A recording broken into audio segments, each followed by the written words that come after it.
I am Abigail Richards, 28 years old, and I watched my sister Eleanor nervously approach the hospital board meeting. 6 years ago, I was scheduled for emergency spinal surgery the same day as her college graduation. My parents chose her ceremony despite my tearful pleas. I woke up alone in recovery, scrolling through their celebratory photos while fighting excruciating pain. Now Eleanor has applied to work at Boston Memorial, where I am chief resident. She has no idea what awaits her here. If you're watching this right now, I can feel your blood pressure rising already. Family betrayal cuts deeper than any surgical knife I've ever used. Before I continue with how karma eventually came full circle in this hospital, I'd love to know where you're watching from. Drop your location in the comments below, hit that subscribe button if you've ever been the forgotten child in your family, and stay tuned to see how years of being second best finally led to the most satisfying moment of justice I never planned. Growing up in Portland, I was always the responsible older sister. From the time Eleanor was born when I was 2, our family dynamic was set in stone. I can still remember my mother rushing to Eleanor's crib at the slightest whimper while telling me to be a big girl whenever I needed comfort. This pattern only solidified as we grew older. My earliest memory of the favoritism was my 7th birthday. My parents had promised a small party at the local ice cream parlor with 5 friends. The morning of my birthday, Eleanor, then 5, decided she wanted to go to the Children's Museum instead. Within minutes, my carefully planned party was canceled. My friends' parents were called with apologies, and we spent my birthday following Eleanor around exhibits she wanted to see. When I cried in the bathroom, my father told me that making your sister happy should make you happy too. That was the day I learned my feelings came second. While Eleanor received elaborate birthday celebrations with custom cakes and dozens of friends, mine were often forgotten or postponed due to her dance recitals or school events.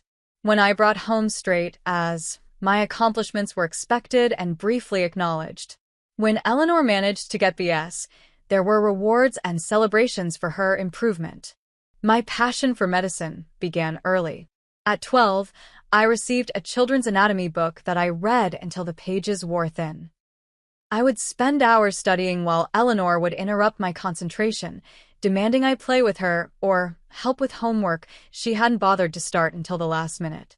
My parents never redirected her. Instead, they would say, "Abby, you know how Eleanor gets when she feels ignored." High school intensified the contrast. I joined science clubs, volunteered at the local hospital, and maintained perfect grades. I still remember the crushing disappointment when my parents missed my state science competition finals to attend Eleanor's dance recital preliminary round. She didn't even advance to finals, yet their absence at my event, where I won first place, was deemed necessary because Eleanor needs confidence boosters. The most telling incident came during my junior year. I had been saving for a prestigious summer medical program that would significantly boost my college applications. 2 weeks before the deposit was due, my parents sat me down and explained they had used my college fund to pay for Eleanor's last-minute acceptance to an exclusive European summer arts program. "You'll get scholarships anyway," my mother said dismissively. "Eleanor needs this opportunity for her development." I worked 2 part-time jobs to rebuild my savings while maintaining my grades and extracurriculars. Meanwhile, Eleanor's social media was filled with photos of her European adventure, always with captions thanking our parents for believing in her dreams. Family vacations were invariably planned around Eleanor's schedule and preferences. If she wanted the beach, we went to the beach, even though the sun triggered my migraines. If she wanted to skip a planned museum visit because she was not in the mood, the entire day's itinerary would shift to accommodate her. Throughout these years, I fought an internal battle between family loyalty and growing resentment. I loved my sister in those rare moments when she wasn't competing with me or undermining my accomplishments. I wanted to believe my parents loved us equally, but simply didn't realize how their actions appeared. I made excuses for them, blamed myself for being too independent, or not expressing my needs clearly enough. It was during my sophomore year of high school that my spinal issues began. Initially diagnosed as scoliosis, It progressed to include nerve compression that would sometimes leave me in debilitating pain. My parents often suggested I was exaggerating for attention when I couldn't participate in household chores, yet Eleanor was immediately taken to specialists for any minor ailment. Eleanor's competitive nature extended beyond parental attention. When I was accepted to the school newspaper, she suddenly developed an interest in journalism. When I began dating Michael from my chemistry class, she found reasons to join our study sessions, wearing revealing clothes and laughing excessively at his jokes. 2 weeks later, Michael confessed he thought Eleanor might be more his type. It was the first of several relationships undermined by my sister's interference. By graduation, I had been accepted to several prestigious universities with pre-med programs. At the dinner celebration, which was kept small because Eleanor had finals the next day, my sister announced she might also be interested in medicine. My parents immediately began discussing how they could help her pursue this new interest, completely derailing the conversation about my accomplishments. I saw the pattern so clearly then. My path was always meant to be walked first by me, then claimed and celebrated when Eleanor followed. That night, alone in my room, I made a decision that would guide my next years. I would continue to love my family, but I would no longer expect them to prioritize me. I would build my life with the understanding that I was, essentially, on my own. This realization was both heartbreaking and liberating. The responsibility of being the forgotten daughter had shaped me into someone fiercely independent and determined. These qualities would serve me well in the challenging years ahead, though I had no idea just how much I would need them. My undergraduate years passed in a blur of labs, exams, and clinical observations. I was accepted into a top-tier medical school on a partial scholarship, still working part-time to cover the remaining costs. Meanwhile, Eleanor had indeed followed me into pre-med for exactly 1 semester before switching to communications, then business, then finally settling on hospital administration, a field she described as like medicine but without all the gross stuff. Throughout these years, my spinal condition continued to worsen. The occasional sharp pains became more frequent, and I started experiencing numbness in my right leg. Between classes, I visited specialists who monitored the progression of what was now diagnosed as degenerative disc disease with nerve impingement. Each visit brought recommendations for surgery, which I continually postponed. Medical school was too important, the recovery time too lengthy. I managed with physical therapy, pain medication, and sheer determination. By my final year of medical school, I was excelling academically despite my health challenges. I had secured a prestigious residency position and was researching specialized surgical techniques in neurology. Eleanor, meanwhile, was in her senior year at an elite college our parents had strained themselves financially to afford. Her social media portrayed a glamorous college experience. Parties, spring break trips, and constant shopping expeditions for new clothes and accessories. The crisis came, without warning, in April. I was reviewing case studies in my apartment when the pain exploded through my lower back and down both legs. I collapsed, unable to move, the agony unlike anything I'd experienced before. My roommate found me an hour later and called an ambulance.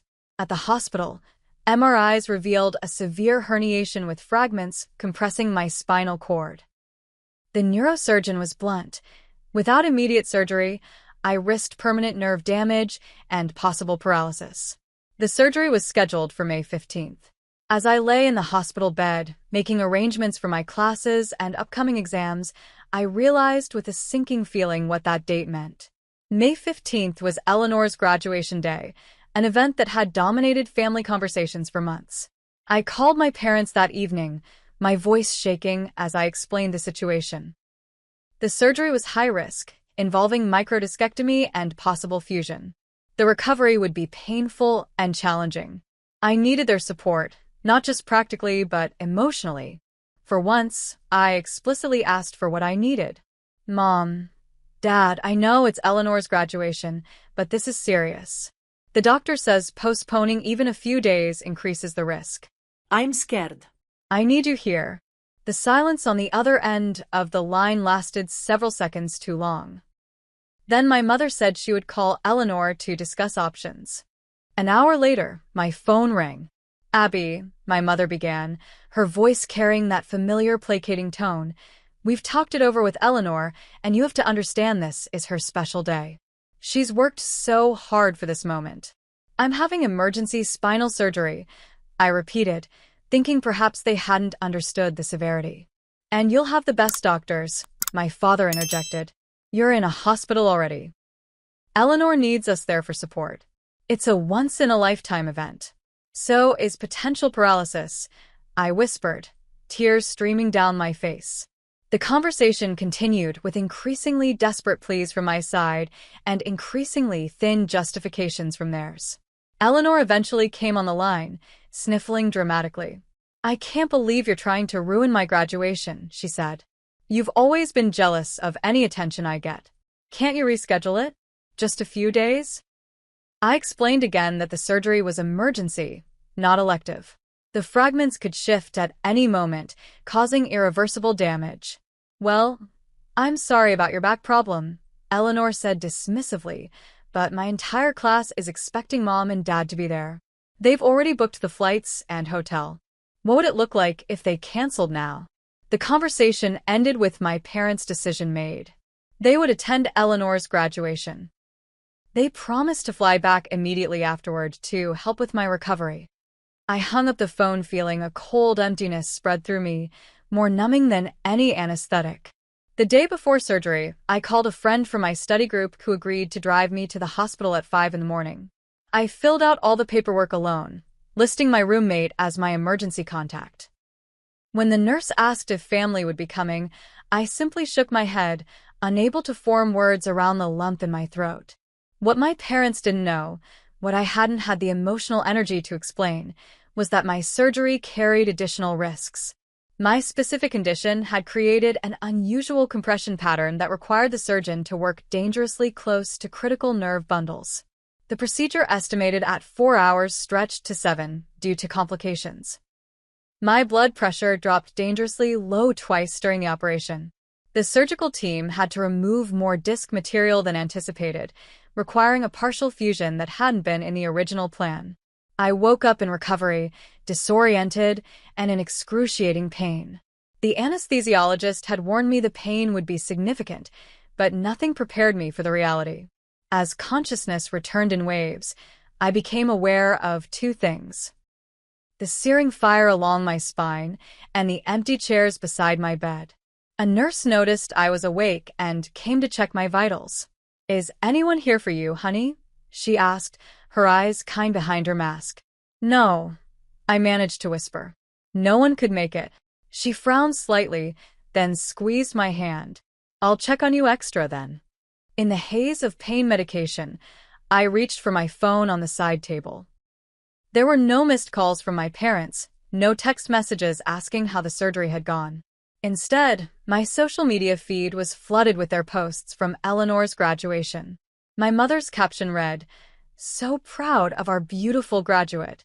The most special day for our family." Photos showed them beaming beside Eleanor in her cap and gown, at the ceremony, at the celebratory lunch afterward, at the evening party. Not a single mention of their other daughter fighting through a life-altering surgery alone. Eleanor had posted a selfie with my parents, captioned, "Best day ever with the people who matter most," as if my absence was not even worth acknowledging. As I scrolled through the images, a tear slid down my cheek and onto the hospital gown. That evening, as I drifted in and out of consciousness, I became aware of someone sitting beside my bed. Opening my eyes, I saw not my parents or sister, but the nurse from earlier. Her name tag read Rachel. Her shift had ended 2 hours ago, but she had stayed, concerned about the patient with no visitors. "You shouldn't be alone tonight," she said simply. "The first night after spinal surgery is the hardest." Rachel stayed for hours, helping me manage the pain spikes, talking to me about her own family when I needed distraction, and simply being present when I needed silence. When my parents finally called the next morning, full of stories about Eleanor's magical day and vague questions about my procedure, I let the call go to voicemail. Something fundamental had shifted. The thread connecting me to my family had not just frayed, it had severed completely.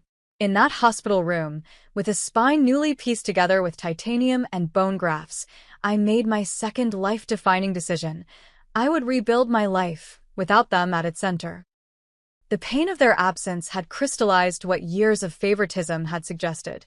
In their hierarchy of love, I would always come second. It was time to create a world where that was no longer true. Has someone in your family ever let you down when you needed them most? That moment in the recovery room was my breaking point. Sometimes I wonder how many of you have had to face a similar realization about the people who should have been there for you. Stick around to see how I rebuilt my life and career and the unexpected way my sister came crashing back into it years later. Recovery from spinal surgery is a special kind of hell. Each movement requires calculated precision.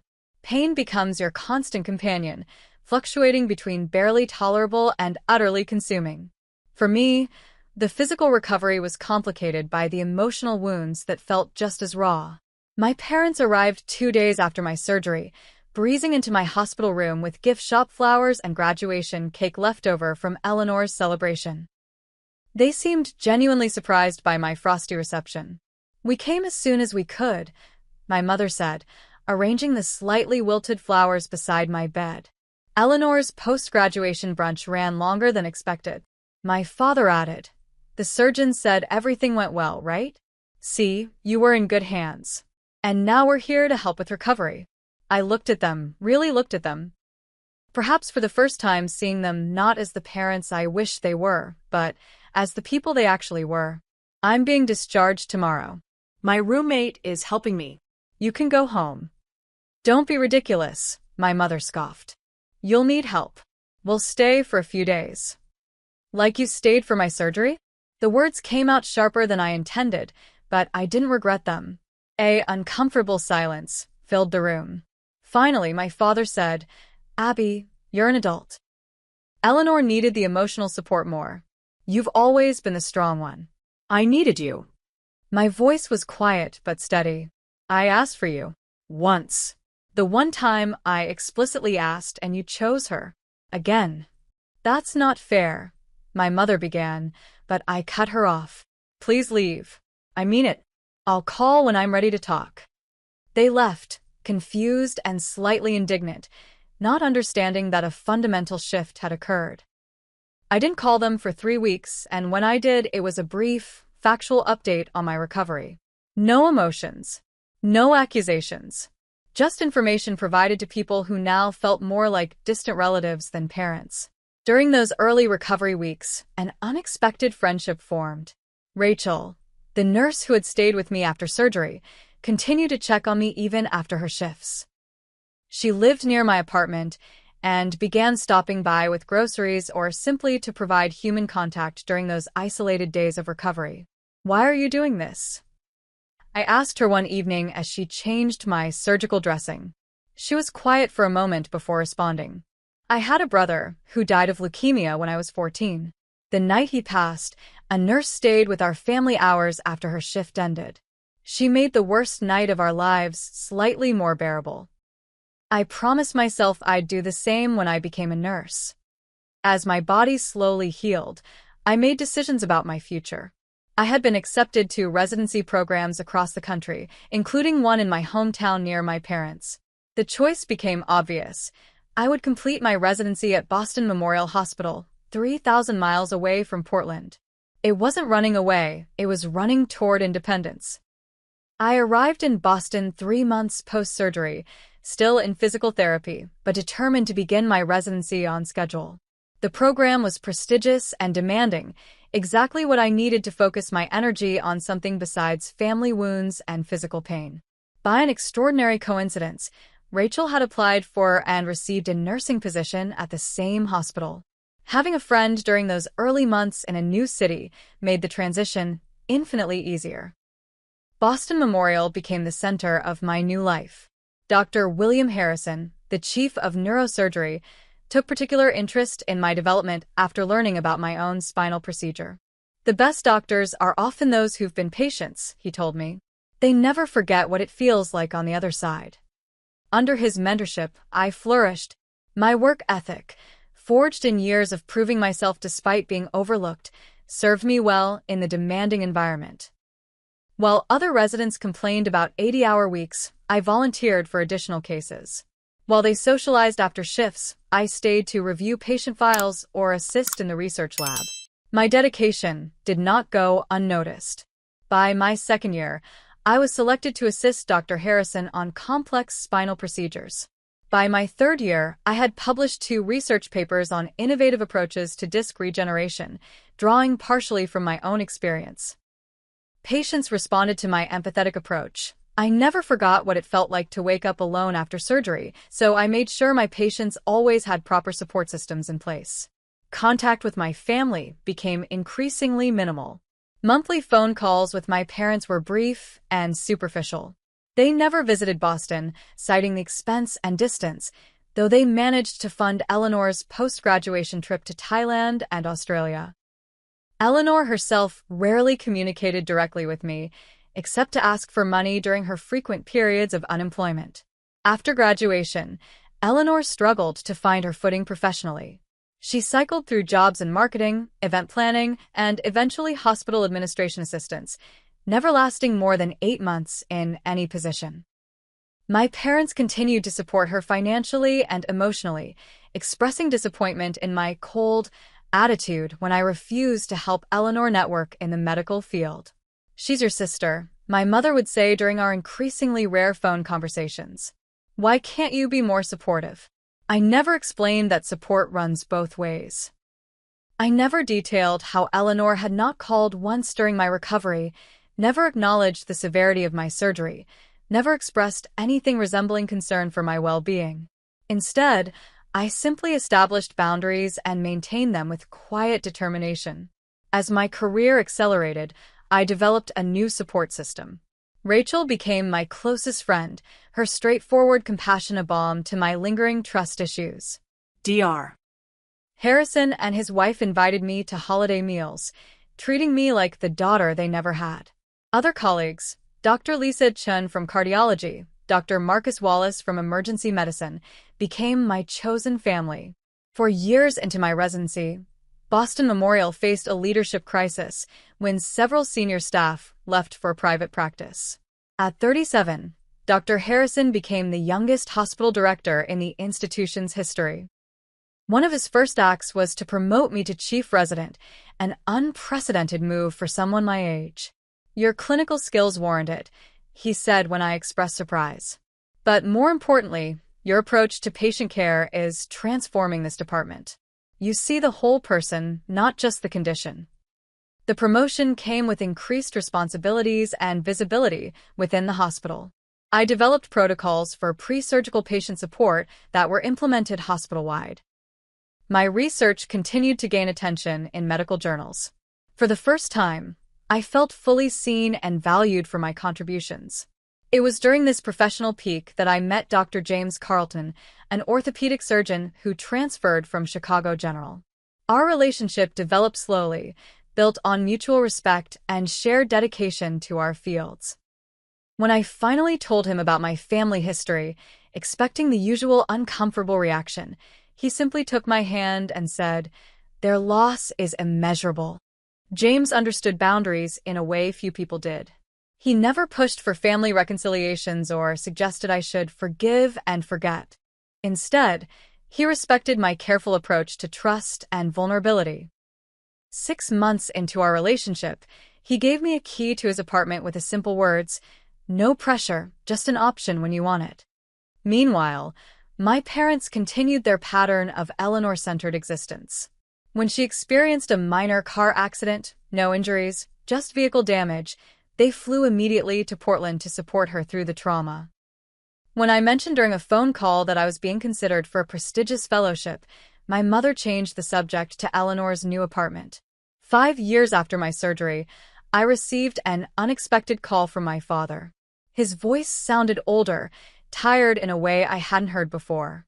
"Your mother and I are having some financial difficulties," he admitted after awkward small talk. The market downturn hit our retirement accounts hard. What he didn't say, what I learned later, was that they had been supplementing Eleanor's income for years, paying her rent when she quit jobs impulsively, covering credit card debts she accumulated. Their retirement fund, once substantial, had dwindled to dangerous levels. "I'm sorry to hear that," I said, genuine despite our distance. "Do you need help?" No, he backpedaled quickly. "We'll figure it out. Eleanor has a promising job interview coming up. Things should turn around soon." I offered to review their finances, to connect them with a financial advisor I knew in Portland. My father declined, seeming embarrassed by the momentary vulnerability. The conversation ended with the usual awkward goodbye, but something in his tone lingered with me. It was the sound of consequences beginning to materialize after years of enabling one child at the expense of another. I had no idea then that those financial difficulties and Eleanor's promising job interview would collide with my carefully constructed new life in ways I couldn't possibly anticipate. The hospital that had become my sanctuary was about to become the battlefield for a family reckoning 6 years in the making. The morning that changed everything began like any other. I arrived at Boston Memorial at 5:30, reviewed overnight patient developments, and prepared for morning rounds. Rachel met me at the coffee cart in the main lobby, our daily ritual before separating to our respective departments. "You look extra intimidating today, Dr. Richards," she teased, handing me my usual black coffee. "Good. I have residence evaluations this afternoon. A little intimidation keeps them on their toes." We parted ways, and I headed to my office to check emails before rounds. Among the usual administrative notices and research updates was a message from Diane in Human Resources with a subject line, "Candidate Review Request, Admin Position." Boston Memorial was hiring for a newly created position, Director of Patient Experience and Administrative Efficiency. The role combined patient advocacy with operational oversight, a prestigious position with significant influence on hospital policy. As chief resident, I served on the interview committee for senior positions, reviewing qualified candidates before final selection. I opened the email and froze. Among the 5 shortlisted candidates was a familiar name, Eleanor Richards. My first thought was that it must be a coincidence. Surely there were other Eleanor Richards in healthcare administration. But the attached resume confirmed my fears. There was my sister's smiling professional photo, her education history, including the college graduation my parents had chosen over my surgery, and a suspiciously impressive list of accomplishments in hospital administration. More disturbing was the personal statement where she wrote, "My passion for healthcare administration was inspired by my sister, a physician at Boston Memorial." Watching her dedication to patient care motivated me to find my own path in healthcare, supporting the vital work of medical professionals from the administrative side. I had never inspired Eleanor's career choices. If anything, she had followed me into healthcare after several failed attempts at finding her own path. The blatant manipulation of our relationship for professional advantage made my stomach turn. I immediately called Diane in HR. "Did you notice the relationship between this candidate and me?" I asked after pleasantries. "Yes, Dr. Richards. She actually mentioned it during her preliminary phone interview. Said you didn't know she was applying because she wanted to surprise you. Should I be concerned?" I closed my eyes, forcing myself to remain professional. I'll need to recuse myself from the initial interview process, due to the personal connection. But please keep her application active. She should be evaluated on her qualifications like any candidate. After hanging up, I sat at my desk, memories flooding back. Eleanor taking credit for organizing a charity fundraiser I had planned entirely. Eleanor telling my high school boyfriend that I had cheated on him when I hadn't. Eleanor accidentally spilling coffee on my college application essay the night before it was due. A lifetime of small sabotages and claimed accomplishments. A knock at my door interrupted my thoughts. Dr. Phillips, the hospital director who had taken over when Dr. Harrison retired last year, entered with a concerned expression. "Abigail, I just received an interesting call from HR about the administrative position." I nodded. "My sister. I was just about to come speak with you about it." He sat across from me. "This puts you in an awkward position. I understand you'll need to recuse yourself from the initial review." "Yes, that seems appropriate. However," he continued, "your assessment of candidates at the final stage is invaluable. The position works closely with surgical departments. Your perspective will be crucial for the final decision. I can be objective, I assured him, though uncertainty gnawed at me. I have no doubt. Your professionalism is well established. He paused. May I ask, will this create any personal complications? Family working together can be challenging in the best circumstances. I considered my words carefully. Dr. Phillips, my sister, and I are not close. I hadn't heard she was applying for this position, which suggests she didn't feel it necessary to discuss it with me first. He nodded thoughtfully.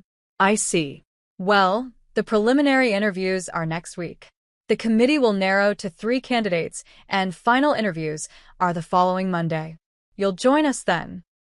After he left, I tried to focus on patient files, but my mind kept returning to Eleanor's application. I pulled it up again, reviewing her work history more carefully. The positions were accurate. I had heard about most of them during brief family calls, but the accomplishments seemed exaggerated. Increased departmental efficiency by 35% at a job she'd held for only 5 months. Developed innovative patient satisfaction protocols at another position she'd complained was mind-numbingly boring. My office phone rang again. It was the main reception desk. Dr. Richards, there's a visitor here for you. And Eleanor Richards? She doesn't have an appointment, but insists you'll want to see her. My heart rate accelerated. I'll be right down. In the 6 years since my surgery, I had seen Eleanor only twice, brief, awkward encounters during rare visits home for holidays. Now she stood in our hospital lobby, designer handbag over her arm, hair perfectly styled, looking completely out of place among the medical staff rushing past. Surprise, she exclaimed when she saw me, arms outstretched as if expecting a hug. When I didn't move forward, she dropped her arms with a slight pout. Well, that's a chilly reception for your only sister. Eleanor, this is unexpected. My voice remained professionally neutral. I'm between patient consultations. What brings you to Boston? My interview, of course. Didn't HR tell you? I'm up for the new administrative position. She looked around the lobby with evaluating eyes. Nice place. Bigger than I expected. They informed me this morning. You might have mentioned it yourself before applying. She waved dismissively. I wanted it to be a surprise. Can you imagine? The Richard sisters taking over Boston Memorial together. She linked her arm through mine as if we were co-conspirators. We should grab lunch. I want all the inside information before my interview. I carefully extricated my arm. I have surgery scheduled in 30 minutes, and it would be inappropriate for me to provide inside information about a position you're interviewing for. Her smile faltered. Come on, Abby. Don't be so serious. It's not like I'm asking for the interview questions. Just some general tips about the hospital culture, what they're looking for. Sister stuff. I serve on the hiring committee, Eleanor. Any advice beyond what's available to all candidates would be unethical. But you're my sister, she said, as if this fact alone should override professional ethics. Which is why I've recused myself from your initial interview. Her expression hardened. Seriously? I thought you'd be excited. We could finally be close again, working together. When were we ever close? The question slipped out before I could stop it. Eleanor rolled her eyes. Don't start with a childhood rivalry thing again. We were kids. It's ancient history. I took a deep breath. My office isn't the place for this conversation. Why don't we meet after my surgery? Around 4? She brightened immediately. Perfect. I'll go shopping downtown and come back. Your office or the cafeteria? My office. 2nd floor, East Wing, room 2340. As I watched her leave, her heels clicking confidently across the lobby floor, a complex mixture of emotions washed over me. Anger at her presumption, anxiety about the potential workplace complication, and underneath it all, a small, unwelcome flicker of the old pain, the automatic sense that somehow, once again, Eleanor would find a way to insert herself into the life I had carefully built without her. During surgery, I forced these thoughts aside, focusing entirely on the lumbar fusion before me. But afterward, as 4 o'clock approached, the tension returned. I straightened my desk compulsively, as if preparing for an inspection rather than a conversation with my sister. Eleanor arrived 15 minutes late, carrying shopping bags and a takeout coffee. "This hospital is like a maze," she complained, settling into the chair opposite my desk. "They really should have better signage." "The signage is quite clear if you follow it," I replied, then immediately regretted the defensive tone. "How have you been, Eleanor?" "Honestly, things have been tough." She set down her coffee with a sigh. "That's partly why I applied here. I need a fresh start, and Boston seems as good a place as any." "What happened with your last position?" "In Seattle, wasn't it?" She waved vaguely. "The hospital was downsizing. Budget cuts, you know how it is. I was last in, first out." She didn't mention that she'd been there less than 6 months. "But it's fine. This position actually pays better, and Boston Memorial has a much better reputation. It's a senior position with significant responsibilities," I said carefully. "The competition will be substantial. That's where you come in." Her smile turned conspiratorial again. "You're on the committee, right? Put in a good word for me." "Eleanor, I just explained." I know. Ethics and all that." She rolled her eyes. "But come on. That's just what you say publicly. Everyone helps family behind the scenes." I studied her face, realizing she genuinely believed this. In her world, rules existed to be bent, especially for family. It had never occurred to her that I might actually value professional integrity. "That's not how I operate," I said firmly. "And it's not how Boston Memorial operates. This position will go to the most qualified candidate." Her expression darkened. "So, you're not going to help me at all? After everything our parents did for you?" The audacity of the statement left me momentarily speechless. "What exactly do you think they did for me? Put you through medical school, for starters. Do you have any idea how expensive that was? They're still recovering financially. I had scholarships and loans, which I'm still paying off. They contributed less than 20% of my educational costs." She dismissed this with another wave. "Whatever. The point is, they supported you. We all supported you. And now you have this fancy career and won't even help your own sister get a job at your hospital. You have a job interview. That's the standard process. What happens after depends on your qualifications." Eleanor leaned forward, her voice dropping. "Look, I really need this, Abby. Things with Mom and Dad are complicated right now. They can't help me anymore." "What do you mean?" She hesitated. "They're having money problems. Dad's investment portfolio tanked, and they had to refinance the house. They've been helping me out since graduation, but they just can't anymore. So you decided to follow me to Boston and apply at my hospital?" "It makes sense. I have experience in hospital administration. You're already established here, and the position is perfect for me." Her voice softened, became almost pleading. "Plus, it would give us a chance to reconnect. Don't you miss having family around at all?" The question struck closer than I wanted to admit. Despite everything, there were moments when the absence of family connections left an ache. Holidays spent with friends instead of relatives.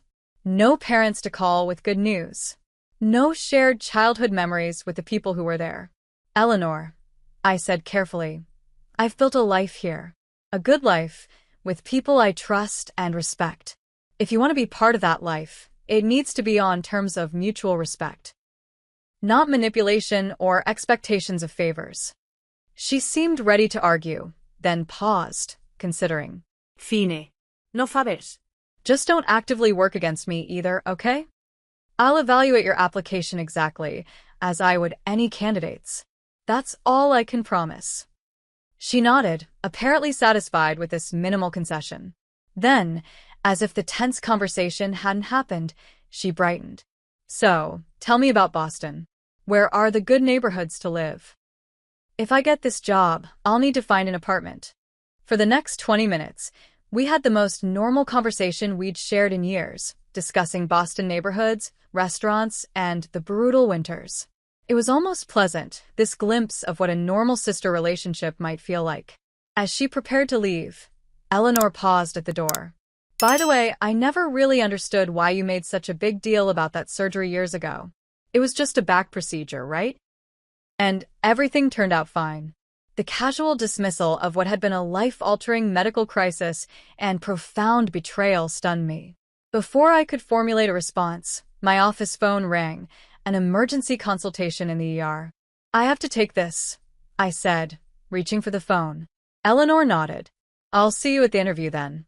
Thanks for the Boston tips."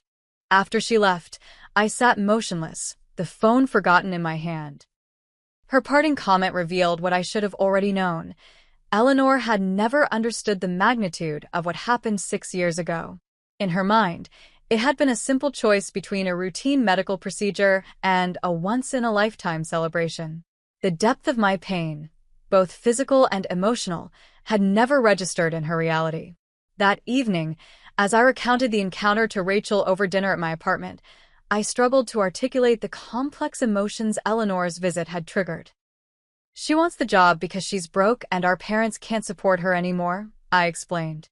"But she genuinely seems to think working together would somehow fix our relationship, as if proximity alone could erase years of history." Rachel, who had heard the full story of my surgery and family abandonment years ago, shook her head. "She still doesn't get it, does she? About the surgery? She called it just a back procedure before leaving my office. Said she didn't understand why I made such a big deal about it." Rachel's expression hardened. "You nearly died on that table, Abby. Your BP crashed twice. I remember watching the monitors and thinking we might lose you." "She doesn't know that part. None of them do. I never told them about the complications. Maybe it's time they knew." I considered this as I absently twisted my wineglass stem. What would be the point? It wouldn't change what happened. "No," Rachel agreed, "but it might change how they understand what happened. Sometimes people need the full picture before they can truly grasp the impact of their actions." Her words stayed with me as I prepared for bed that night. For years, I had protected my family from the full truth of that day, not to spare them pain, but because I had deemed them unworthy of sharing in mine. Now I wondered if that silence had only reinforced their dismissal of my experience. As I drifted toward sleep, my phone chimed with a text from Eleanor. "Interview prep tomorrow. Wish me luck. P.S. If I get this job, we should totally be roommates to save on rent." The casual presumptuousness of the message made me laugh despite myself.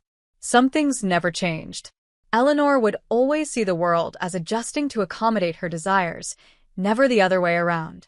The question now was whether there was any place for her in the life I had so carefully constructed without her.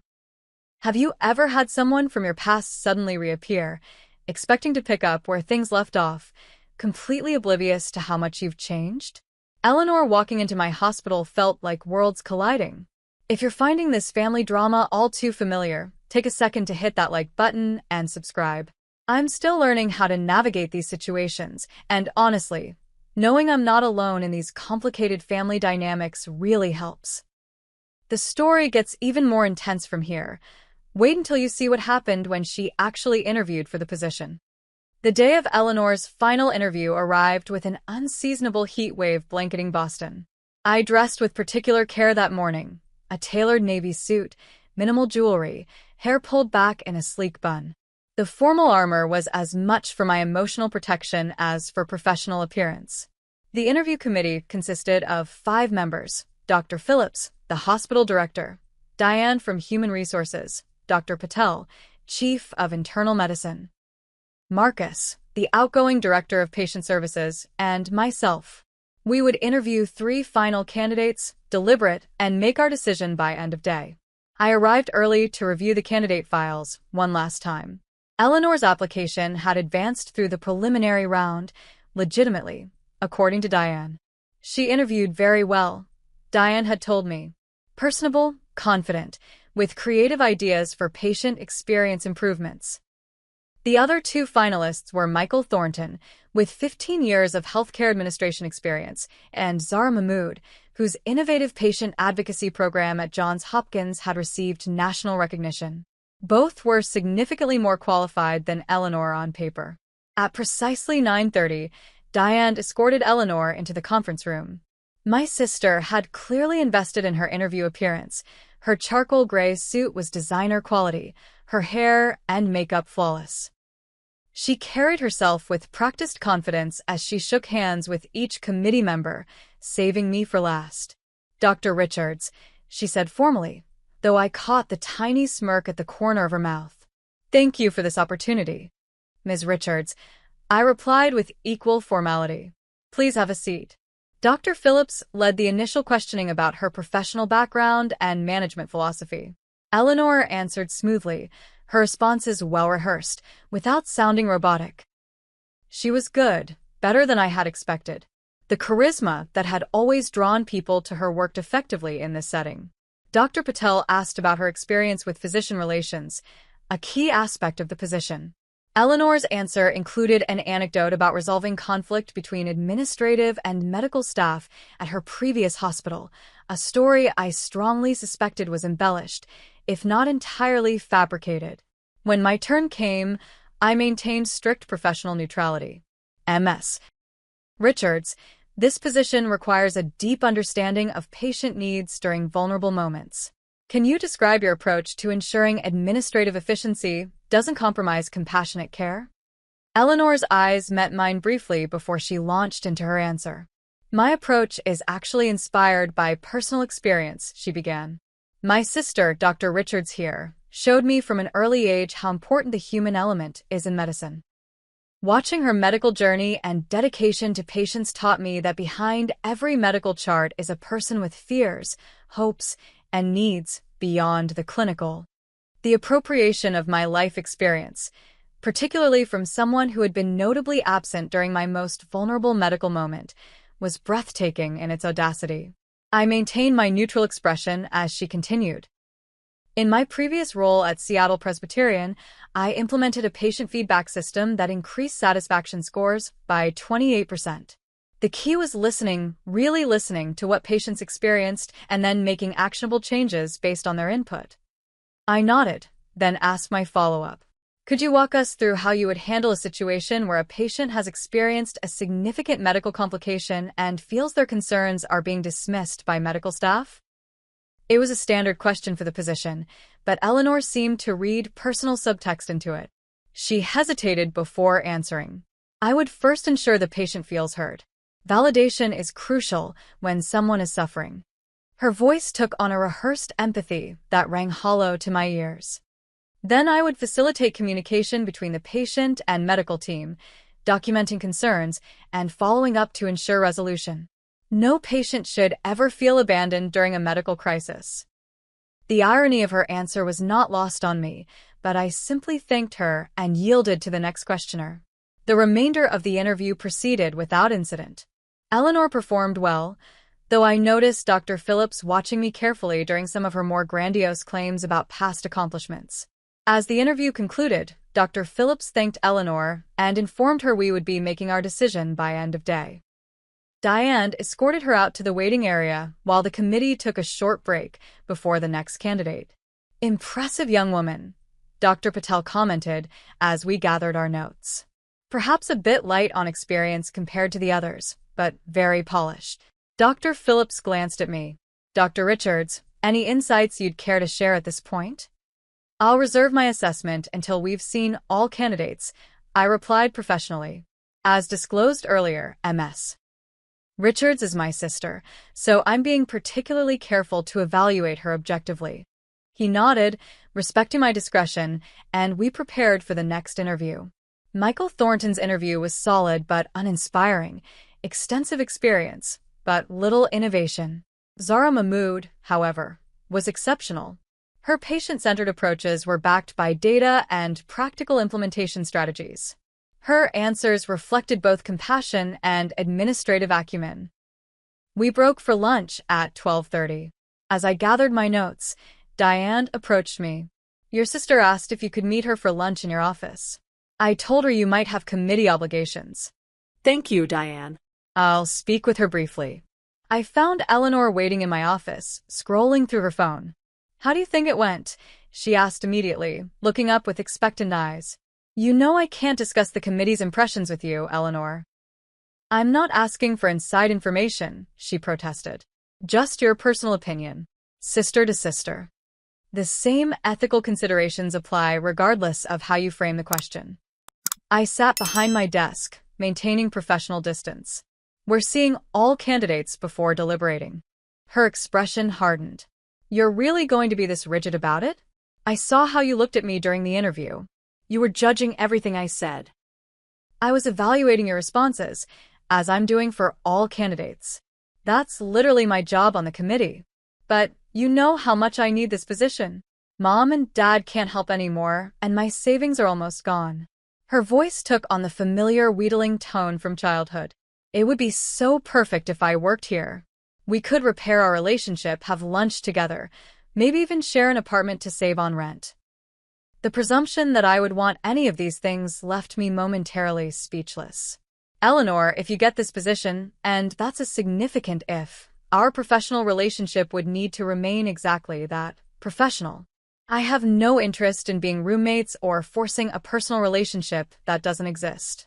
Why are you so cold? She demanded, hurt transforming quickly to anger. What did I ever do to you that was so terrible?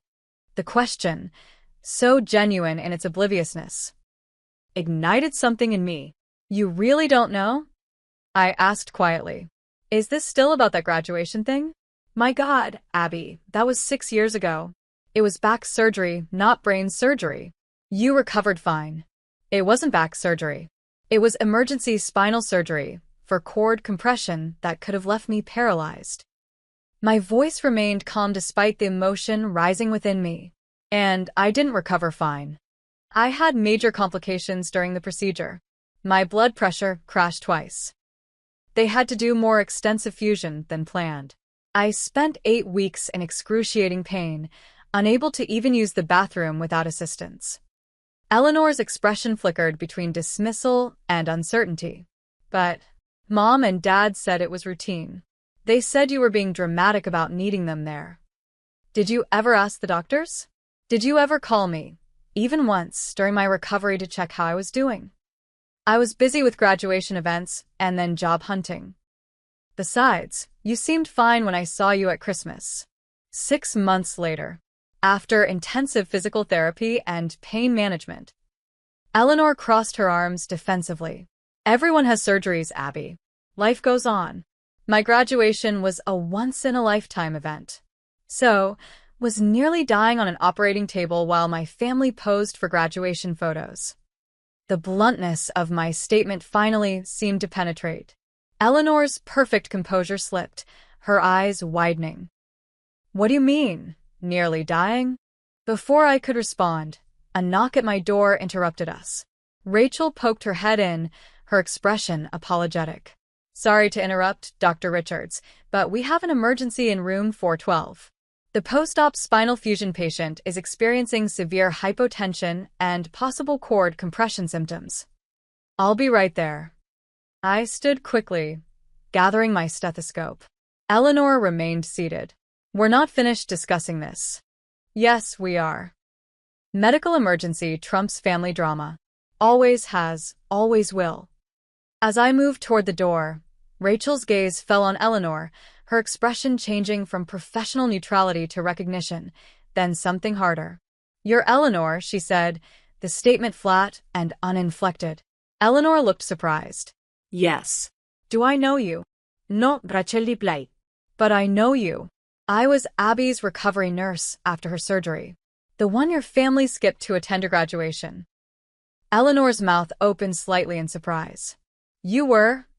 I stayed with her after my shift ended, because she had no one. No family. No visitors. Just a terrified 22-year-old alone after major surgery, with post-operative complications. Rachel's voice remained professional but carried unmistakable judgment. I've worked in neurosurgical recovery for 12 years. I know the difference between routine procedures and life-threatening emergencies. Your sister's surgery was the latter. Eleanor looked from Rachel to me, confusion evident on her face. Abby never told us there were complications. Would it have mattered? I asked simply, then turned to Rachel. Let's go check on our patient. As we hurried down the hallway toward room 412, Rachel glanced at me. Sorry if I overstepped. You didn't, I assured her. It's probably the first time she's heard the truth about that day from someone she can't dismiss as being dramatic. The patient in 412 required immediate intervention, a situation eerily similar to my own post-operative complications years earlier. For the next 2 hours, I focused entirely on stabilizing him, the interview committee and Eleanor temporarily forgotten. By the time we had resolved the crisis, it was nearly 3 o'clock, time for the committee's deliberation. I hurried back to the conference room, apologizing for my absence. Medical emergencies take priority. Dr. Phillips said understandingly. We reviewed Ms. Mahmood's references while waiting. Very impressive. The deliberation process was thorough and objective. Each candidate's qualifications, interview performance, and references were discussed in detail. When Eleanor's application came under review, I forced myself to evaluate her candidacy with the same clinical detachment I would apply to any medical case. Ms. Richards presents well and has creative ideas for patient experience improvements, I noted. However, her actual experience is limited compared to the other candidates, and some of her claimed accomplishments seem difficult to verify. Dr. Patel nodded in agreement. I had the same impression. Her answers about physician relations seemed rehearsed rather than drawn from genuine experience. Diane consulted her notes. Her references were positive, but somewhat vague about specific contributions. Dr. Phillips summarized the discussion. It appears Ms. Richards has potential but lacks the substantial experience this position requires. Are we in agreement that she's third among our candidates? The committee unanimously placed Eleanor third, with Zara Mahmood the clear first choice and Michael Thornton second. By 4:30, the decision was official. The position would be offered to Zara, with Michael as backup if she declined. As the meeting concluded, Diane prepared to inform the candidates. Would you prefer I speak with your sister, Dr. Richards? Given the personal connection? No, I said firmly. Please treat her exactly as you would any candidate. Professional courtesy requires no more and no less. I returned to my office to complete patient notes, emotionally drained from the day's events. 20 minutes later, my office door burst open without a knock. Eleanor stormed in, face flushed with anger. You sabotaged me, she accused, voice rising. After everything I told you about needing this job, I remained seated, maintaining my composure. The committee made its decision based on qualifications and experience. Ms. Mahmood was the most qualified candidate by significant margins. But I'm your sister. That should count for something. In this hospital, what counts is competence, experience, and commitment to patient care. Family connections don't override those considerations. You've always been jealous of me, she spat, tears forming in her eyes. Always competing, always trying to prove you're better. You couldn't stand the thought of me succeeding here in your precious hospital. Eleanor, that's enough. My voice remained steady but firm. This isn't about childhood rivalry. It's about professional qualifications for a senior position with significant responsibilities. It's about revenge, she insisted. For that stupid surgery. For graduation. You're still punishing me for something that wasn't even my fault. No one is punishing you. You are simply not the most qualified candidate. I needed this job. Her voice cracked with genuine distress. Mom and Dad are drowning in debt because of me, because they kept helping me financially when I couldn't hold jobs. They're talking about selling the house. I thought if I got this position, I could finally help them instead of draining them. The admissions, so raw and honest, cut through my professional detachment. For perhaps the first time, Eleanor was acknowledging her role in our parents' financial troubles rather than deflecting responsibility. Before I could respond, a commotion in the hallway drew our attention. Our parents' voices, not heard in person for over 2 years, carried clearly from the reception area. We're looking for Dr. Abigail Richards, my father's voice insisted. And her sister Eleanor Richards. Were their parents? Eleanor's eyes widened.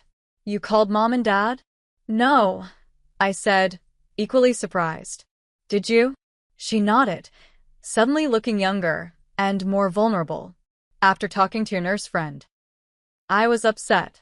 I wanted them to confirm that your surgery wasn't as serious as you and Rachel made it sound. Before I could process this information, my parents appeared in my doorway, looking older than I remembered and distinctly uncomfortable in the hospital setting. Abby, my mother said tentatively, it's been a long time. The family that had fractured 6 years ago was suddenly reunited in my office, the last place I would have expected or wanted such a reunion. The professional and personal worlds I had kept carefully separated were now colliding in spectacular fashion, with no clear indication of whether we would all emerge intact. My parents stood awkwardly in my office doorway, their expressions a mixture of discomfort and determination. My father looked significantly older than when I'd last seen him, his hair now completely gray, new lines etched deeply around his eyes. My mother clutched her purse tightly against her chest like a shield. Mom. Dad. I acknowledged them with a nod, struggling to maintain my professional composure in this increasingly bizarre situation. This is unexpected. Eleanor called us, my mother explained, stepping hesitantly into the office. She was quite upset. Something about a job interview and complications from your surgery years ago. Eleanor moved to stand beside them, forming a united front that felt painfully familiar. I told them how you're still holding a grudge about graduation day. How you influenced the hiring committee against me. That's not what happened, I said firmly. The committee made its decision based on qualifications. The most experienced candidate got the position. But you told the committee about our history, didn't you? Eleanor accused. You poisoned them against me. I disclosed our relationship for ethical reasons and recused myself from your initial interview. The final decision was unanimous among all 5 committee members. My father cleared his throat. Abby, surely there's something you can do. Eleanor really needs this position. The family connection should count for something. 6 years of separation, and this was his opening line. Not concern for my well-being or interest in my life, but another request to prioritize Eleanor's needs over professional integrity. That's not how medicine works. That's not how this hospital works, I replied, my voice cooling. Positions are earned based on merit, not family connections. But you're some kind of important doctor here now, my mother interjected. Chief resident, Eleanor said. Surely you have influence. Which is precisely why I need to be especially careful about conflicts of interest.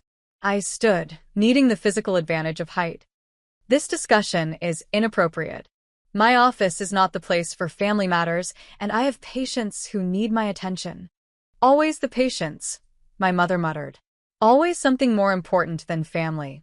The irony of her statement was so profound, I nearly laughed. Yes, patients with spinal cord compression do take priority over family drama. Especially when that family couldn't be bothered to support their daughter through life-threatening surgery. Life-threatening. My father's expression shifted from entitlement to confusion. The doctors told us it was a straightforward disc procedure. Which doctors? You never spoke to my surgical team. You never called the hospital. You never even checked if I survived the procedure. A tense silence followed this statement. My mother looked to Eleanor, who shifted uncomfortably. That nurse, Rachel. She said there were complications, Eleanor admitted reluctantly. That Abby almost died. That's ridiculous, my mother dismissed immediately. We would have been informed if there had been serious complications. By whom? I challenged. You weren't listed as my emergency contacts. You weren't there before, during, or after the surgery. You never called to check on my condition. My father's face had paled slightly. Abby, if there were serious complications, why didn't you tell us? I stopped expecting anything from you the moment I woke up alone after surgery. The calm detachment in my voice surprised even me. Why would I share medical details with people who had made it clear my health was not their priority? Before they could respond, a knock at the door interrupted our conversation. Dr. Phillips entered, his expression shifting from professional to concerned as he registered the tense family tableau. Dr. Richards, I apologize for interrupting. I wanted to discuss the Johnson case, but I can come back. No need, Dr. Phillips. My family was just leaving. I gestured toward the door. Actually, Eleanor interjected, we're discussing the administrative position. There seem to have been some irregularities in the selection process due to personal bias. Dr. Phillips raised an eyebrow, looking between Eleanor and me. Ms. Richards, the selection process was conducted with complete transparency and professionalism. Dr. Richards properly disclosed your relationship and took appropriate steps to ensure fairness. But she influenced the final decision, Eleanor insisted. She used her position to punish me for something that happened years ago. That's a serious accusation, Dr. Phillips replied, his tone cooling. And completely unfounded based on what I observed in our deliberations. Dr. Richards was notably objective in her assessment, focusing solely on professional qualifications. My mother stepped forward. Dr. Phillips, we're Eleanor's parents. Surely you understand that families should help each other in these situations. Abby has achieved such success here. Surely she could have ensured her sister received the same opportunity. Dr. Philip's expression remained professionally neutral, but I caught the slight narrowing of his eyes. Mrs. Richards, Boston Memorial has built its reputation on excellence and integrity. We hire based on merit, not family connections. That approach is why your daughter Abigail has succeeded here, because of her exceptional skills and dedication, not because of who she knows. A slow flush crept up my mother's neck. I didn't mean to suggest. Furthermore, Dr. Phillips continued, Dr. Richards is one of our most valued physicians precisely because of her ethical standards. Any attempt to influence hiring decisions based on personal relationships would be a disservice to this institution and the patients we serve. The clear defense of my professional integrity, something my family had never prioritized, was unexpectedly moving. Dr. Phillips had known me for less than 2 years, but understood something fundamental about me that my own family had missed. The tense standoff was interrupted by another arrival. Rachel appeared in the doorway, clipboard in hand. Excuse me, Dr. Richards, but the Rodriguez family is asking to speak with you about their father's post-operative care plan. As Rachel entered, her gaze fell on my parents, recognition flickering in her eyes. She had seen their photos during our friendship, heard stories about them over years of conversations. My mother noticed the recognition. Do we know you? Rachel straightened her shoulders. No, Mrs. Richards, you don't know me. But I know you, or at least I know of you. I'm Rachel Winters. I was the recovery nurse who stayed with your daughter after her spinal surgery 6 years ago. My father frowned. The surgery during Eleanor's graduation? Yes, Rachel confirmed, her professional demeanor tinged with barely concealed judgment. I stayed with Abby for hours after my shift ended because she had no family present. I was there when her blood pressure crashed during post-op recovery. I was there when she developed a spinal fluid leak that required emergency intervention. I was there when she cried from pain while checking her phone for messages from her family, messages that never came. Each statement landed like a physical blow. My parents' expressions shifted from defensive indignation to uncomfortable uncertainty. There was a spinal fluid leak? My father asked quietly. Among other complications, Rachel confirmed. The surgery that was scheduled for 4 hours took over 7. The surgeons had to perform more extensive fusion than planned due to the severity of the disc herniation and fragmentation. Dr. Richards faced months of difficult recovery and rehabilitation. But she never told us any of this, my mother protested weakly. Would it have changed your decision to attend the graduation instead? Rachel asked directly. My parents exchanged uncomfortable glances, but didn't answer. Dr. Phillips, sensing the tension, cleared his throat. Perhaps this discussion should continue at another time. We have patients requiring attention. Yes, I agreed quickly, grateful for the professional interruption. Rachel, please tell the Rodriguez family I'll be there shortly. My mother's composure had faltered, her earlier certainty replaced by confusion. Abby, we need to talk about this. If what she's saying is true. It is true, I confirmed. Every word. But this isn't the time or place. I have responsibilities to my patients. Always the patients, my mother repeated, but this time without the dismissive edge. Instead, Her voice carried something closer to realization. Yes, I agreed simply. Always the patience. That's what being a doctor means. Eleanor had remained uncharacteristically silent during Rachel's revelations. Now she spoke, her voice smaller than I had heard it in years. I didn't know, Abby, about the complications, about how serious it was. You never asked, I replied, not unkindly. None of you did. Dr. Phillips intervened with practiced diplomacy. Mrs. and Mr. Richards, perhaps you'd be more comfortable waiting in our family lounge. Dr. Richards can join you after attending to her patient responsibilities. My father nodded, seemingly relieved by the suggestion. Yes, that would be best. We'll wait, Abby. Take your time with your patients. As they filed out, Eleanor lingered behind. I'm sorry about the job, she said quietly.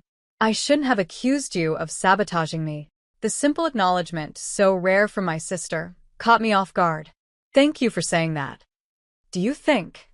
She hesitated. Do you think there might be other positions here I'd be qualified for? Something entry-level, maybe? The question revealed a vulnerability I wasn't accustomed to seeing in Eleanor. For perhaps the first time, she was approaching me without entitlement or manipulation, just a straightforward request for help. There might be, I conceded. Patient relations has several coordinator positions open. They require less experience, but still involve improving patient experience. Hope flickered across her face. Would you be willing to tell me about them? Not pull strings, just information. I can do that, I agreed cautiously. But not today. I really do need to see the Rodriguez family now. She nodded, accepting the boundary without argument, another first. I understand. Patience first. As she left to join our parents, Rachel raised an eyebrow at me. The Rodriguez family can wait 5 more minutes if you need a moment. I smiled gratefully at my friend. Thank you for everything. For being here today, for what you said to my family.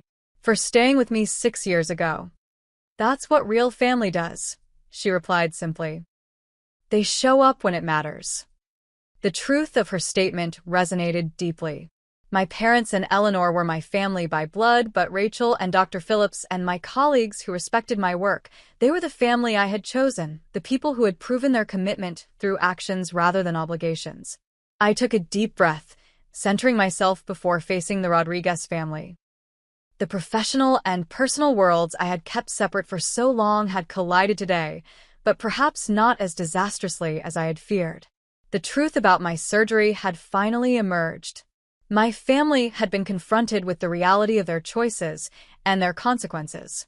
And in Eleanor, I had glimpsed something new, a willingness to take responsibility, to acknowledge mistakes, to approach our relationship with honesty rather than entitlement. It wasn't reconciliation, not yet. But it was something I hadn't expected or thought possible, a first step toward understanding. 1 month after the tumultuous interview day, I stood outside Mercy General Hospital, 15 minutes across town from Boston Memorial. The modern glass entrance reflected the afternoon sunlight as I checked my watch for the 3rd time in 5 minutes. Eleanor had suggested this meeting, and despite my misgivings, I had agreed.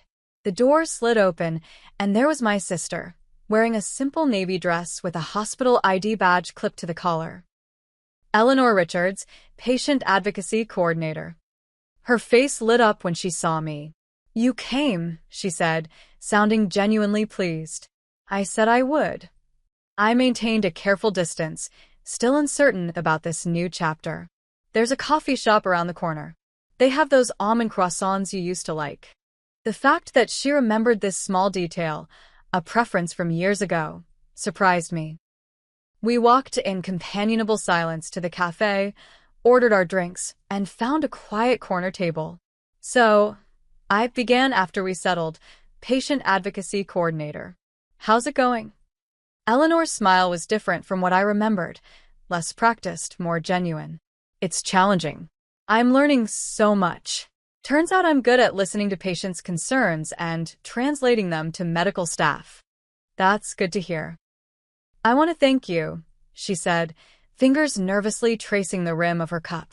The reference letter you wrote for this position. I didn't expect that after everything. After my family had left Boston Memorial that day, I had indeed written a carefully worded professional reference for Eleanor, highlighting her communication skills and recommending her for entry-level patient relations positions. It had been a calculated decision, offering appropriate help without compromising my professional integrity. "You are qualified for an entry-level position," I said simply. The reference was factual. Still. "You didn't have to do it." She took a deep breath. "I've been in therapy, since that day at your hospital, twice a week." This was unexpected. "Really?" She nodded. "After what Rachel said about your surgery, after seeing how everyone at Boston Memorial respected you while I was making a fool of myself?" Something finally clicked. I realized I didn't like the person I'd become. The admission hung between us, raw and honest in a way Eleanor had never been. "The therapist thinks I've spent my whole life being the favorite without earning it," she continued. "That I never developed actual skills because everything was handed to me. She says I have entitled personality features." Eleanor made air quotes around the clinical term with a self-deprecating smile. "That sounds accurate," I ventured carefully. She laughed, a genuine laugh without defensiveness. "Yeah, no kidding." "It's hard looking at yourself honestly after 30 years of believing your own hype." We sipped our coffees, the silence between us now thoughtful rather than tense. "Mom and Dad are in therapy too," she added. "Family counseling. They wanted me to ask if you consider joining a session sometime." "Not now," she added quickly, seeing my expression. "When you're ready. If you're ever ready." "I'm not sure I'll ever be ready for that," I admitted. "I understand. They're really struggling with what Rachel told them about your surgery. Dad keeps saying he didn't know, that no one told him how serious it was. Mom cries whenever it comes up. Their ignorance was a choice," I said, more sharply than intended. "They chose not to call the hospital, not to speak with my doctors, not to check on me afterward." "You're right," Eleanor agreed, surprising me again with her ready acknowledgement. "They're starting to see that now. The therapist is pretty tough on them about it." I tried to imagine my parents in therapy, confronting decades of favoritism and its consequences. The image was almost impossible to conjure. "How are they doing financially?" I asked, changing the subject slightly. "You mentioned they were struggling." Eleanor's expression turned serious. "They're okay for now. They refinanced the house. I'm sending part of my paycheck home each month to help. It's not much, but it's something." The role reversal, Eleanor supporting our parents rather than constantly taking from them, represented a significant shift. "That's responsible of you." "First time for everything," she said with a wry smile. "Look, Abby, I know we can't erase the past. What happened with your surgery? I can't fix that. None of us can. But I'm trying to be different now. To be someone you might eventually want in your life again." The vulnerability in her statement was disarming. For all our lives, Eleanor had approached relationships as entitlements rather than connections to be earned and maintained. "I appreciate that," I said carefully. "But trust takes time to rebuild. If it can be rebuilt at all." "I know. I'm not asking for forgiveness or instant sisterhood. Just openness to the possibility that people can change." We finished our coffees and walked back toward Mercy General. As we approached the entrance, Eleanor hesitated. "There's a departmental meeting next month about improving cross-hospital communication for transfer patients. Boston Memorial will be sending representatives. Will you be there?" "Possibly. Dr. Harrison has been asking me to get more involved with inter-hospital initiatives." "If you are there." She paused, visibly working to phrase her request without presumption. "Maybe we could have coffee again." "No pressure." I considered the request. "Maybe. I'll let you know." Her smile was understanding rather than demanding. "That's fair. I should get back to work. Thanks for meeting me, Abby." As I watched her walk back into Mercy General, I felt an unexpected lightness. Not forgiveness, not yet, but perhaps the beginning of something new. A relationship based on who we were becoming rather than who we had been. The weeks that followed brought gradual, cautious changes. Rachel, ever protective, remained skeptical of Eleanor's transformation. "People don't change their fundamental nature," she warned over dinner at my apartment. "Especially not that quickly." "I'm not rushing into anything," I assured her. But the Eleanor I met for coffee was different from the Eleanor who stormed into my office demanding a job. "Just be careful," Rachel advised. "You've built a good life here. Don't let family obligation pull you back into old patterns." James, who had been quietly supportive throughout the Eleanor situation, offered a more optimistic perspective. "Family dynamics can shift when the balance of power changes," he observed. "Your sister is experiencing consequences perhaps for the first time. That can be transformative." My promotion to full attending physician came 3 months after Eleanor started at Mercy General. The ceremony was attended by colleagues who had become friends and friends who had become family. Rachel stood proudly in the front row. Dr. Phillips presented the appointment with warm words about my contributions to Boston Memorial. In my acceptance speech, I thanked those who had supported my journey, making special mention of Rachel, who was there when it mattered most. I did not invite my parents or Eleanor to the ceremony. That bridge, while perhaps under construction, wasn't yet strong enough to bear such weight. 2 months later, I found myself at the inter-hospital conference Eleanor had mentioned. I spotted her immediately in the crowded auditorium, now with a new title on her badge, Senior Patient Advocate. She noticed me but waited for me to approach rather than assuming the connection, another small but significant change.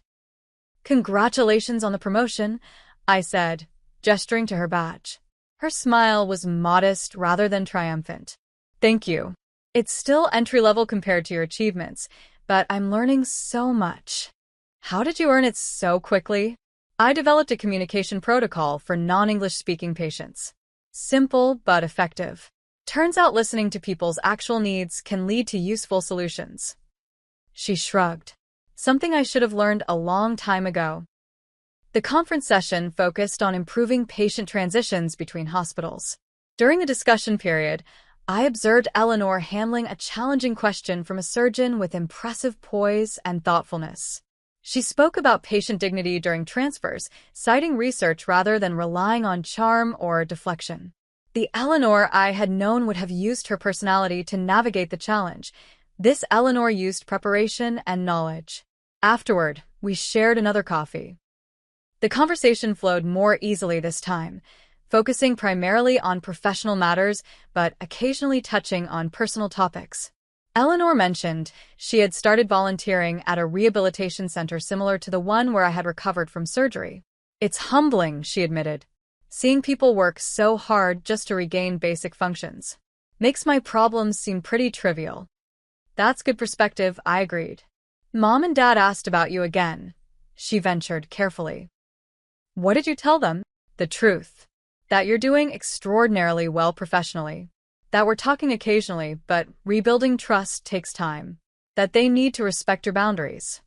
The mature response, so unlike the Eleanor who would have pressured and manipulated, reinforced my sense that genuine change was occurring. 6 months after the interview day confrontation, I received an unexpected email from my father. Unlike previous communications, it wasn't centered on Eleanor or filled with subtle guilt trips. Instead, it contained a simple, direct apology. "Abby, I've been doing a lot of reflection and therapy about the choices your mother and I made regarding your surgery.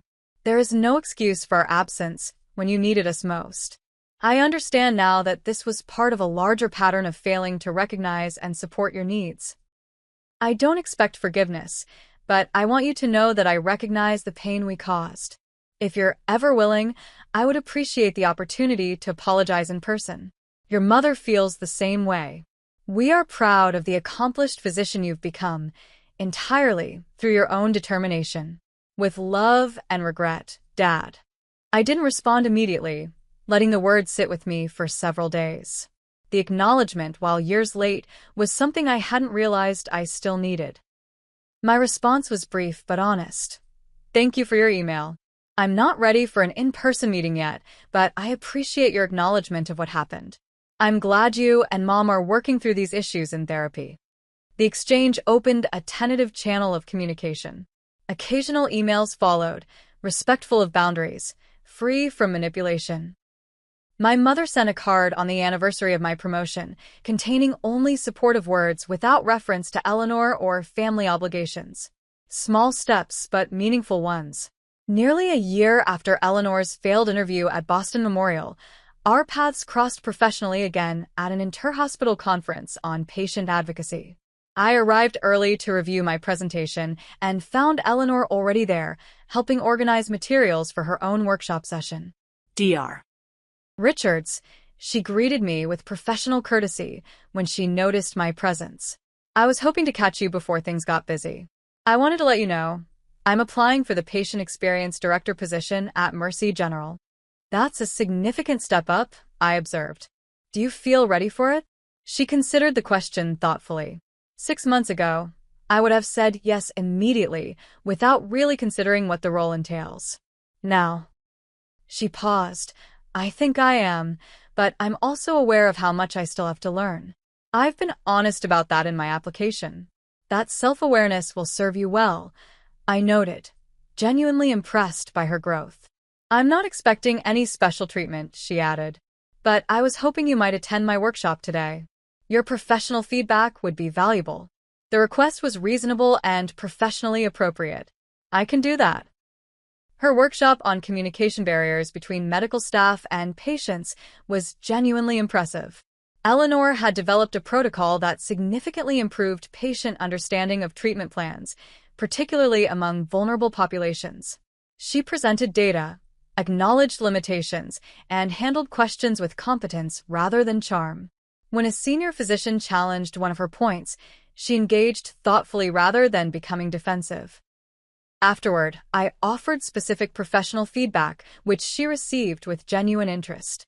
As we discussed potential refinements to her protocol, I realized we were having our first truly collegial conversation, equals discussing shared professional interests rather than siblings carrying historical baggage.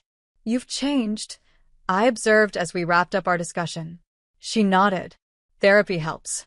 So does actually working for what I want instead of expecting it to be handed to me. And she hesitated. So does understanding what I did to you. What we all did. The past is the past, I said, not dismissively, but with the perspective time had granted. What matters is who we choose to be now. Speaking of choices, Eleanor said carefully, Mom and Dad are coming to Boston next month. No pressure, but they'd love to see you if you're willing. Maybe just coffee, somewhere neutral. I considered the request. A year ago, I would have refused immediately. Now, I found myself weighing the possibility. I'll think about it, I promised. 2 weeks later, I attended a difficult spinal surgery case, a young woman with a condition remarkably similar to what I had experienced. The successful procedure left me reflective about my own journey and the different paths healing can take. That evening, I emailed Eleanor. I'll meet with Mom and Dad. Coffee only, public place, 1 hour maximum. The meeting was neither miraculous reconciliation nor disastrous confrontation.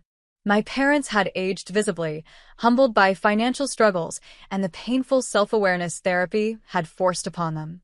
My mother cried when she first saw me, but quickly composed herself, respecting that public emotional displays would not help our fragile reconnection.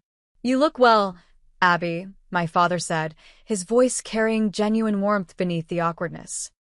The hospital must be treating you right. I've built a good life here, I confirmed.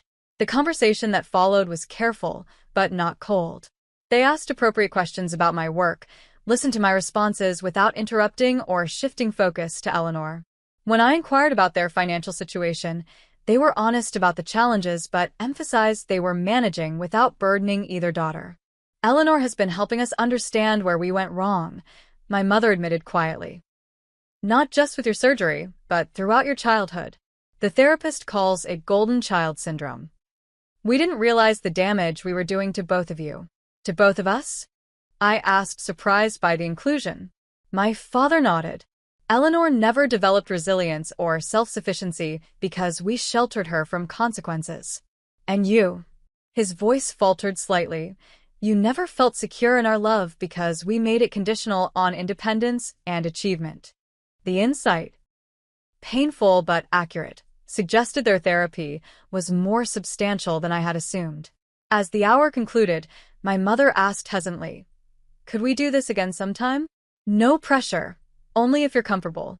"Maybe," I replied honestly. "Let's see how it goes." The tentative reconnection with my parents paralleled Eleanor's continued growth. She received the promotion at Mercy General, calling to share the news without expectation or demands. When I congratulated her, she responded with uncharacteristic humility. "It feels different," she admitted, "earning something through actual work instead of charm or family connections. More solid somehow." "That's how it should feel," I assured her. At an inter-hospital conference, 6 months later, I watched Eleanor competently managing a crisis when a presenter collapsed mid-speech. She coordinated with medical staff, ensured the audience remained calm, and demonstrated leadership skills I wouldn't have believed her capable of 2 years earlier. As our eyes met across the auditorium, I felt something unexpected, a flicker of pride in the professional she was becoming.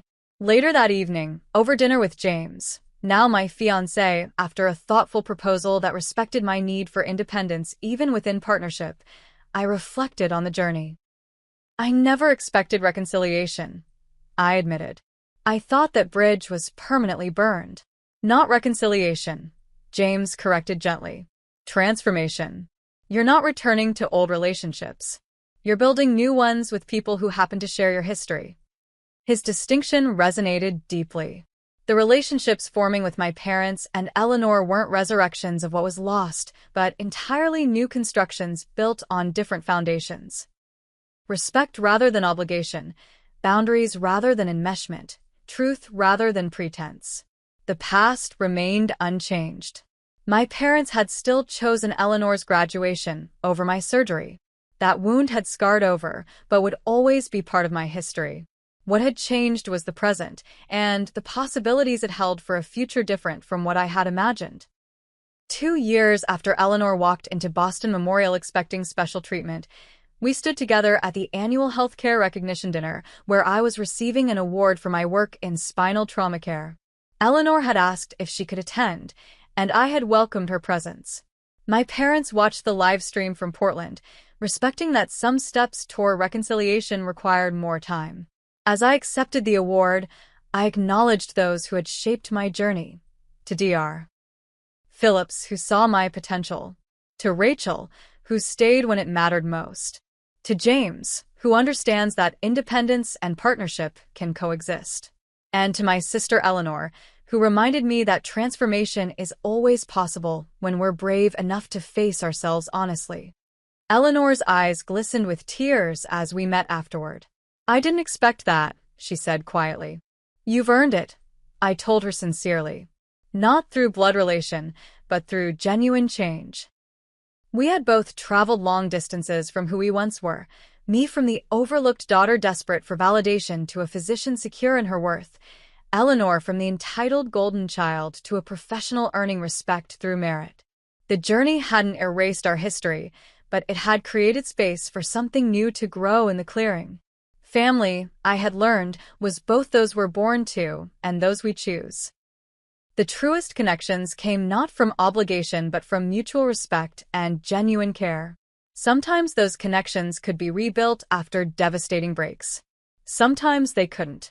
The wisdom lay in knowing which bridges to reconstruct and which to honor in memory while building new paths forward. As I performed surgery on a young woman with a condition similar to what had nearly paralyzed me years earlier, I thought about the circular nature of healing. My own trauma had made me a better physician. My family's betrayal had led me to build chosen connections that sustained me through challenges. Even Eleanor's entitled demands had you.